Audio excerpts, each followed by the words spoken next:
So today I'm going to be sharing with you my update on my Pan That Palette project.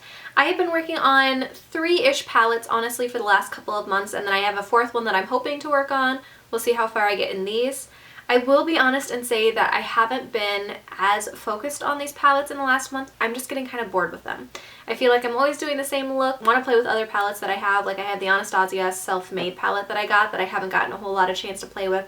I got some MAC shadows this month, and then also just old palettes I'm missing. So I don't feel like I've been as faithful to these palettes, so I don't feel like I have as much progress. So I'm going to try to mix in some of my other palettes and play with them. The Naked Basics palette is always really good to mix in with other shadows because it's a good transition color and basic colors and things like that. So I'm going to try to do that a little bit, I think, so that way I'm still going to use out of these palettes so that I'm not getting bored with them and not neglecting my other palettes while I'm doing this. So we'll see how that goes. I'm hoping that I can finish up at least one of the colors from my Clinique palette this month, and I don't think I will probably finish up anything else, but I've set a few goals for myself at least with them. I'm going to start out with my Clinique Duo, so this is the one in pink tweed, so I'm going to start with what it looked like last month at this time. Here's what the Clinique palette looks like this month. So I cleared off this edge of the palette, so now I just have up here, which I don't think will take too long, and then this edge. So I think I might be able to finish off this color by next month if I actually really focus on it.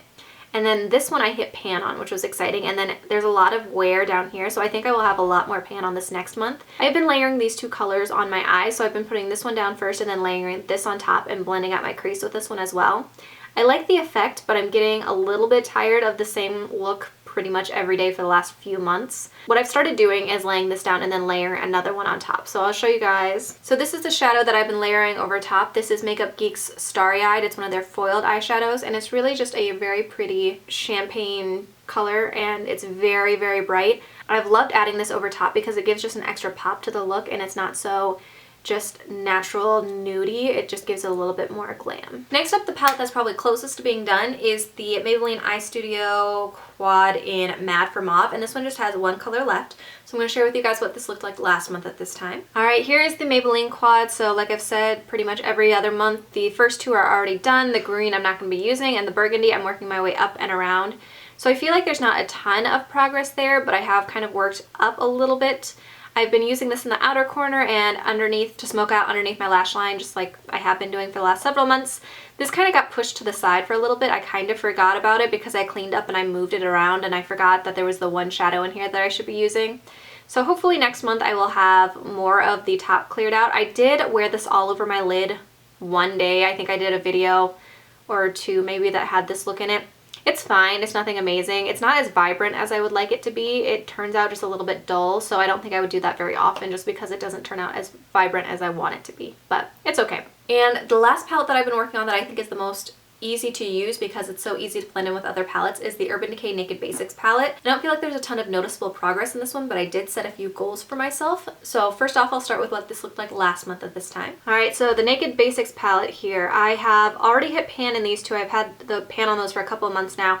I'm working my way down here, so I'm hoping to clear out this edge before next month because that's kind of what I've been focusing on. And then on this one, I've been kind of focusing up here. I've been using both of those in my crease to kind of transition out and blend out so that it looks really natural and like there's very little cut off points between my eyeshadow on my lid and then into my crease.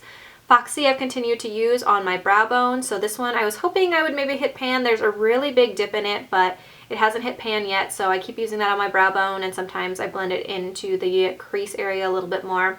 Venus I had been using on my inner corner, and I'd been mixing it in a little bit onto my lid sometimes.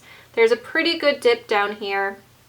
I don't think I'll hit pan on that anytime soon, but there is a good dip, so I'm working on that. And then Faint and Crave I haven't really used at all. So I've been focusing mostly on these 4 colors and using those to mix in with some of my other palettes that I've been using as well because I've been kind of missing my other palettes a little bit. So not a lot of visible progress there, but I'm hoping to clear out this bottom part and to have more pan up that way on this at least. Alright, so that is it for my Pan That Palette update for 2016 so far. So this was the 5th update, I think, technically, after my intro. So I'm getting to that point where I'm starting to hit a wall. I think the Lorac Pro was almost a little bit easier last year because when I was getting bored with one set of colors, I could kind of switch over. But these are so similar and so basic that they're getting a little bit boring, so I think I need to work on mixing in some of my other colors and other palettes and shadows and stuff just to keep it interesting so I don't end up completely hating these. I'm really hoping that I can be done with the Clinique palette in the next couple of months and then I can move on to my other ones. I'm thinking I might switch out into my Coastal Scents one that I had mentioned. It's a little sampler pack that had to go with the Revealed 2 palette. And I really like that one, I just haven't been reaching for it as much, so maybe I might switch into that one because that's one of my goals to finish as well if I'm getting too bored with this set of looks. So that's pretty much it. I would love to know if you guys are doing a Pan That Palette project. Let me know that in the comments below. If you click on this eye here, I will leave you a link to all of my past Pan That Palette updates and also last year's Pan That Palette project with the Lorac Pro if you're interested in checking that out. I hope you guys enjoyed this video and I'll see you in my next one. Bye.